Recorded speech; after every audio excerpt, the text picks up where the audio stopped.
తల్లి కన్యకా పరమేశ్వరి, మీరు ప్రాణత్యాగము ఎందుకు చేసుకున్నారు? అదా చిలుక. మా తల్లిదండ్రులు అయిన కౌసంబి, కుసుమశ్రేష్ఠులకు సంతాన భాగ్యము లేక పుత్రకమేష్టి యాగం చేశారు. ఆ యాగానికి ప్రతిఫలంగా నేను జన్మించాను. కాని నాకు యుక్త వయస్సు వచ్చేసరికి విష్ణువర్ధన మహారాజు నన్ను దక్కించుకోవాలని చూశారు. కాని తల్లి, మీ జీవితం ఆ పరమేశ్వరునికి అంకితం కదా మాతా? అవును చిలుక. ఆ విషయం చెప్పినా కూడా ఆ విష్ణువర్ధనుడు వినకుండా 1 రోజులు గడువు ఇచ్చాడు.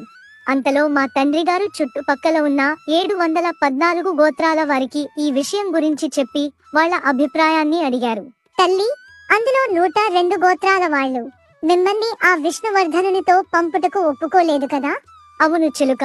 మిగిలిన 612 గోత్రాల వాళ్ళు నన్ను ఆ రాజుతో పంపకపోతే ఆ గ్రామాల మీదకి దండెత్తి అందరినీ చంపేస్తారేమోనని భయపడ్డారు. అందుకే నేను ఆత్మర్పణ చేసుకున్నాను. మరి ఆ 102 గోత్రాల వారు ఏమీ అనలేదా మాతా? మీరు ఆత్మర్పణ చేసుకుంటుంటే వాళ్ళు కూడా నాతో పాటే ఆత్మార్పణ చేసుకున్నారు.